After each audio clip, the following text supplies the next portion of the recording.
Kakinada collectorate ఎదుట group 2 అభ్యర్థులు ఆందోళనకు దిగారు. తమకు న్యాయం చేయాలని కోరుతూ అభ్యర్థులు ధర్నా నిర్వహించారు. ఈ సందర్భంగా గ్రూప్ 2 అభ్యర్థి ఇంద్ర మాట్లాడుతూ రోస్టర్ ను క్లియర్ చేయకుండా గ్రూప్ 2 పరీక్షను నిర్వహించడం పట్ల అభ్యంతరం వ్యక్తం చేస్తున్నామన్నారు.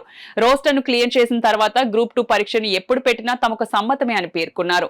ఈ కార్యక్రమంలో పెద్ద సంఖ్యలో గ్రూప్ 2 అభ్యర్థులు పాల్గొన్నారు. ఇప్పుడు మాకు చాలా క్రిటికల్ అయిన సమయం అన్నమాట. ఈ సమయంలో మేము రోడ్లెక్కి ఇలా స్పెండ్ చేస్తున్నాం.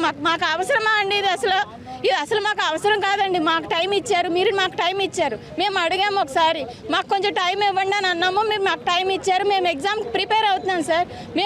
మీరు ఎప్పుడు పెట్టండి, ఆ రోజే పెడతారా తర్వాత రోజే పెడతారా అన్నది నో ప్రాబ్లం సార్. మాకు రోస్టర్ క్లియర్ చేయండి sir. First of all roster clear చేయండి. కోర్టు ఇచ్చింది కదండి, రీకాల్ చేసి పెట్టమని చెప్పారు కదా, మీరు రీకాల్ చేసి పెట్టండి సార్. సార్ విద్యాశాఖ మంత్రి గారు ఏమైపోయారు?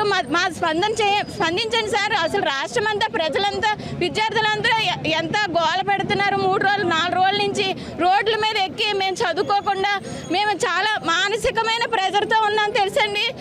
మా మానసికమైన ప్రెజర్ అసలు మామూలుగా లేదు. 2 సంవత్సరాల నుంచి చాలా కష్టపడుతున్నాం. అప్పులు చేసి చదువుకున్న వాళ్ళు చాలా మంది ఉన్నారు. ఇంటి దగ్గర అమ్మా నాన్నను బాధ పెట్టి ఈ సంవత్సరం అయిపోవచ్చింది అనేసి ముందుకు సాగిపోతున్నాం. మేము ఇంకా సమయం స్పెండ్ చేయమని అడుగుతున్నామంటే మా ఆర్థిక పరిస్థితులు కానీ, మా ఇంట్లో పరిస్థితులు కానీ అవన్నీ పక్కన పెట్టి రోస్టర్ క్లియర్ చేయమని అడుగుతున్నామంటే దాని అర్థం ఏంటంటే ఫ్యూచర్లో ఎటువంటి ప్రాబ్లం లేకుండా ముందుకు సాగిపోవాలని అడుగుతున్నాం.